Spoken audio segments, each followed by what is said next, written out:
हमारा outlook positive है और ये जो बढ़त हो रही है, कल जैसे 500 पॉइंट बढ़ गए, आज सुबेरे बढ़ा हुआ था, घटा हुआ था, वो तो देखिए डे ट्रेडर्स के लिए जुदा बात है।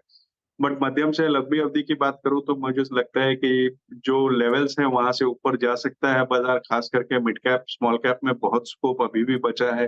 कुछ अच्छे स्टॉक अच्छे करेक्ट कर गए हैं और जैसे ही ये ब्याज दरों के कटने का सिलसिला चालू होगा, तो मुझे लगता है कि बाज़ार को एक बड़ा ट्रिगर मिल जाएगा सेंटिमेंटली भी और एफआईआई के लौटने की भी।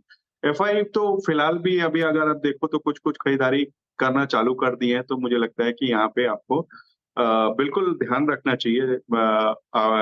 बाज़ार तो तेज़ी के मोड में ही है। कुछ करेक्शन या कंसोलिडेशन बीच-बीच में होते रहेंगे बट चूँकि हम फंडामेंटल वाले हैं, तो लंबी अवधि की बात करूँ, मध्यम अवधि की बात करूँ तो यहाँ से ऊपर जाता हुआ ही दिखता है। ओके राजेश जी, बहुत बहुत शुक्रिया आप इस बातचीत में शामिल हुए। अब इंडेक्स पे कुछ देर में आएंगे, लेकिन उससे पहले काम करते हैं बीटीएससी रेस को कंप्लीट कर लेते हैं। आशीष बहती जी, मंडे मॉर्निंग के लिए क्या कैरी करेंगे आप? जी वीरेंद्र जी, सीमेंट स्टॉक्स में काफ़ी अच्छा मोमेंटम देखने मिल रहा है और ग्रासिम का चार्ट स्ट्रक्चर काफ़ी अच्छा बना हुआ है। इसका भी थर्ड अटेम्प्ट हो रहा है जो क्लस्टर है उसे तोड़ने का। 2780 का जो क्लस्टर बना हुआ है, तो यहाँ पे खरीदारी करने की सलाह है। जो स्टॉप लॉस मेंटेन करना है, 2750 का एक एसएल मेंटेन करे। मुझे लगता है इसमें 2850 तक के लेवल्स देखने मिल सकते हैं। ग्रासिम में एक मौका तेजी का इस समय। कविता जी, आपका trade? Yeah, Arshada ji. So, Federal Bank is looking good. Federal Bank ने 3 वीक की गिरावट के बाद 20 वेमा पर सपोर्ट लेते हुए दिख रहा है। लिटिल प्रीएम्प्ट कर रही हूँ। 186 का अभी एज ऑफ नाउ लेवल है।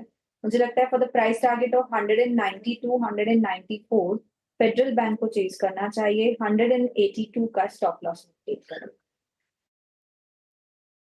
ओके, फेडरल बैंक 186.50 पे अगेन आई थिंक याद रखिएगा, ये वो बैंक्स हैं जिनका सब्सटेंशियल रेवेन्यू गोल्ड फाइनेंसिंग से भी आता है, तो फेडरल बैंक के पीछे एक ड्राइविंग फोर्स ये भी है। कविता जी, आपका कैरी करेंगी?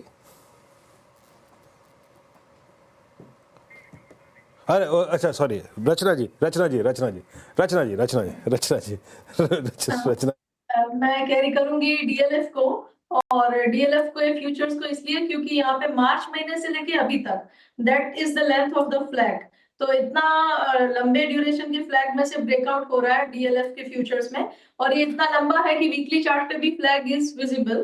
तो यहाँ और जो मूवमेंट शुरू हो रही है वो डेली पीरियड में 200 पीरियड से भी शुरू हो रही है, so that makes it all the more relevant. Momentum indicators are with it. तो मेरे हिसाब से डीएलएफ के फ्यूचर्स को अगर आप बाय करेंगे विद स्टॉप लॉस ऑफ 858, तो अपसाइड पे आपका टारगेट होना चाहिए 880। ओके, तो 880 के लिए एक मौका। ये हम सोनी और शिल्पा जी में कंफ्यूजन कर लेते थे, रचना जी और कविता जी में भी हो गया। अब ये फ्राइडे फैक्टर आप कह सकते हैं वीरू का। कोई नहीं, वीरू हो जाता है कभी कभी। गाबा जी बताइए, आपका ट्रेड क्या होगा? Well, good evening to you. Stock का नाम है एक्सिस बैंक। मुझे लगता है यहाँ पर एक ब्रेकआउट मिल चुका है कल और आज कंटिन्यू हुआ है। मेरे ख्याल से ये मूव जो है कायम रहेगा। बहुत बढ़िया लॉन्ग कंसोलिडेशन का ब्रेकआउट मिला है। ट्रेड कर रहा है 1215 में। स्टॉप लगाएंगे 1210 का, ज्यादा नहीं, 5 रुपए ऑन द अपसाइड। जो टारगेट होगा 1230 Axis bank. Okay, Rajesh Satpathy ji, आपका ट्रेड मंडे मॉर्निंग के लिए?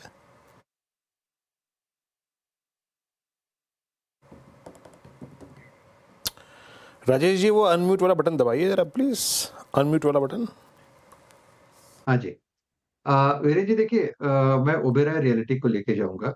मुझे लगता है बहुत ही क्लीन ब्रेकआउट मिला है 1800 के ऊपर। 1790 का स्टॉप लॉस होगा और 1850 का इसका एक स्विंग का टारगेट होगा।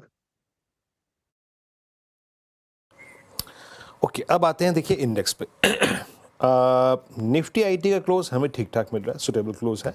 निफ्टी बैंक का जो क्लोज आएगा करीब करीब आप समझ लीजिए 51,935, इसे कहते हैं क्लोजर टू एज।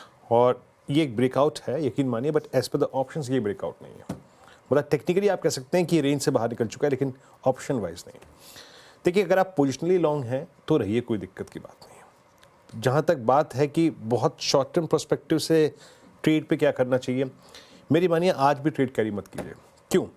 क्योंकि जो नियरेस्ट सप्लाई जोन है वो दो फैक्टर्स हैं। एक है कल का हाई, दैट इज 25 लगभग 438, और 25,500। क्यों? वहाँ बड़ा कॉल राइटर है, 25,400 पे बड़ा कॉल राइटर है, और तीसरा फैक्टर हो गया स्विंग हाई 433। 3 फैक्टर्स जो हैं वो आपके अगेंस्ट हैं। बेटर ये होगा कि पुट राइटर्स के जोन के आसपास, यानी 25,300 के आसपास हमें बार बार जब मिले, जैसे आज मिला सुबह मॉर्निंग में, तो हम उसे ग्रैब करें। तो पोजिशनली मेरे ख्याल से जब तक 25,200 है, 25,150 है, कोई निकलने की ज़रूरत नहीं है। और अगर आपको ट्रेड दोबारा री एंट्री मारनी है तो मेरे ख्याल से wait for I think further retracement of 30 to 40 points towards 25,300 और 276। वो आपके रिस्क रिवॉर्ड रेशो को बेहतर रखेगा। एक बात मान के चलिएगा, as per the call writers, ये जो 23,400 और 23,500 है, ये बहुत ही एक आई थिंक हैवी जोन है। बाकी देखिए मंडे को फोर्स क्या होती है वो देखना पड़ेगा, क्योंकि एक बड़ी लिस्टिंग भी है, ठीक है। और रही बात निफ्टी बैंक की, एक जनाब ने मुझसे पूछा ट्विटर पे अभी कि क्या कैरी करें। देखिए आज बहुत अच्छा ट्रेड मिला निफ्टी बैंक में, एक कैलकुलेटेड रिस्क था, आपने ऑप्शन बेस पे बाय किया और कहाँ छोड़ दिया, 51,950 सुबह के लेवल से मेंशन था। Take your